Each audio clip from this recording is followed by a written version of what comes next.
I'm Jacobsohn with a special Shalom TV news update, Israel in turmoil. The IDF's Operation Protective Edge entered its second day Wednesday after a chaotic 24 hours. Over 300 rockets were launched from the Gaza Strip, 221 hit Israel, and those rockets have managed to reach farther into the country than ever before. After Tel Aviv and Jerusalem opened their public bomb shelters to the general public, tonight the northern city of Haifa has followed their lead. It is now clear that the Hamas has managed to acquire the powerful M302 rockets from Iran, placing over 3.5 million Israelis in danger. On Tuesday, an M302 rocket hit the northern city of Hadera, which is 62 miles away from Gaza.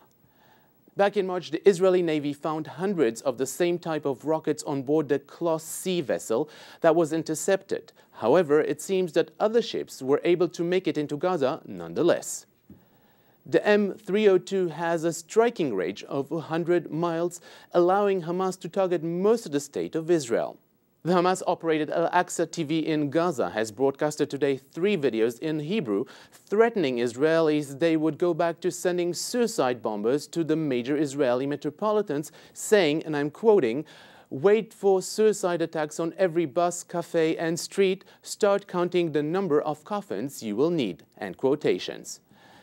The IDF Public Affairs Department has distributed a simulated map showing how far the reach would be if Gaza were located in the US. The map illustrates that if Gaza was on the east coast of the United States, those rockets they have been firing on Israel would have been able to reach Philadelphia, New York City and Washington, D.C. without a problem. Something to think about. I'm now joined by Lieutenant Libby Weiss, the head of the North America Media Desk at the IDF Spokesperson's Unit, to give us the latest news in the operation. Hi, Libby. Thank you for joining us. Hi. Thank you so much for having me. So have we seen any major escalation in the Operation Protective Edge in the last few hours? Well, what we've seen now very much has been Hamas amping up and showing us their amped-up abilities to reach far within and deep within the Israeli home front. As you mentioned, last night we saw a rocket reach Hadera, which is a new point in terms of Hamas's ability. And tonight we also heard sirens in the Zichron area, which is 160 kilometers from Gaza. So as of now, we certainly see Hamas using their advanced capabilities against the Israeli civilian population.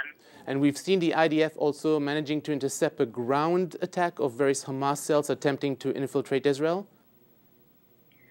Correct. We have seen Hamas really now attack Israel on all fronts, on air, land, and sea.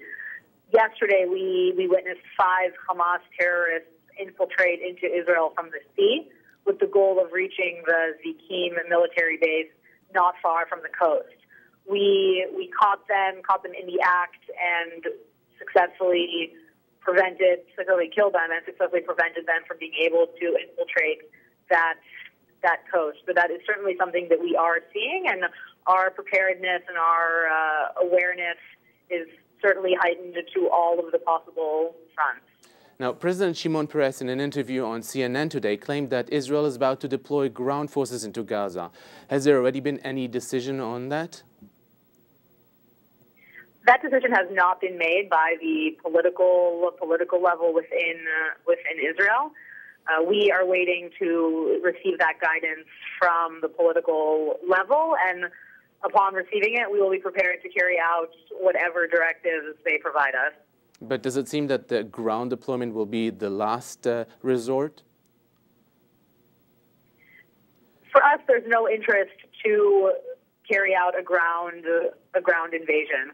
Again, this entire operation is a defensive one, not an offensive one. But again, our ultimate goal here is to make sure that the 5 million Israelis that are now under the threat of Hamas rockets will be able to return to normal life. And if it will be decided that the way to do that is through a ground operation, then we'll be prepared to do that. What have been the latest directives of the IDF to the citizens of Israel, as in how to conduct their daily routine? Well, just as we're involved in active defense, active aerial defense with the Iron Dome, we encourage all of the citizens in Israel to very much heed the warnings both from the police and the Home Front Command.